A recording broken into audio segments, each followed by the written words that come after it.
మీకు తెలుసా cool drinks తాగడం వల్ల ఎన్ని రకాల అనారోగ్య సమస్యలు ఉంటాయో? చివరాఖరికి టైప్ 2 డయాబెటీస్ కూడా వస్తుందట. మనలో అందరికీ తెలిసిందే. పండగలొచ్చినా, పార్టీలొచ్చినా, ప్రయాణాలు చేస్తున్నా, స్నేహితులతో కలిసినప్పుడు కూడా ముందుగా తాగేవి కూల్ డ్రింక్స్ అన్నమాట. కానీ ఈ కూల్ డ్రింక్స్ వల్ల ఆరోగ్యానికి చాలా ప్రమాదకరం. ఈ కూల్ డ్రింక్స్ కారణంగా ఏడాదికి 22 లక్షల మంది జనం టైప్ 2 డయాబెటీస్ బారిన పడుతున్నారట.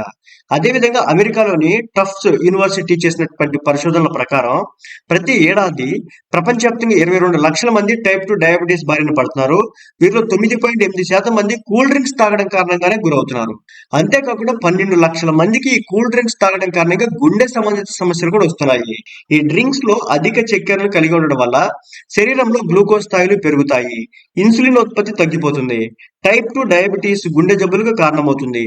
అందరికీ అవసరమైన పరిష్కారం ఒకటే ఉందంటున్నారు. అది కూల్ డ్రింక్స్ కి బదులు ఆరోగ్యకరమైన డ్రింక్స్ తాగడమే. వాటర్, కొబ్బరి నీళ్లు తాగడం మంచిది. తీపి లేని పండ్ల రసాలు వంటివి తీసుకోవడం వల్ల మీ ఆరోగ్యానికి కలిగే ప్రయోజనాలు చాలా ఉంటాయి. ఈ డ్రింక్స్ తాగనందున రక్తంలో చక్కెర స్థాయిలు తగ్గిపోతాయి. గుండె ఆరోగ్యం మెరుగుపడుతుంది. మీ స్కిన్ మెరుస్తుంది. రోగనిరోధక శక్తి పెరుగుతుంది. మొత్తానికి మీరు కూల్ డ్రింక్స్ లో తాగడం తగ్గించినా, పూర్తిగా మానివేసినా మీరు ఆరోగ్యంగా ఉంటారు. కాబట్టి ఈ కూల్ డ్రింక్స్ కి వీలైనంత దూరంగా ఉండండి.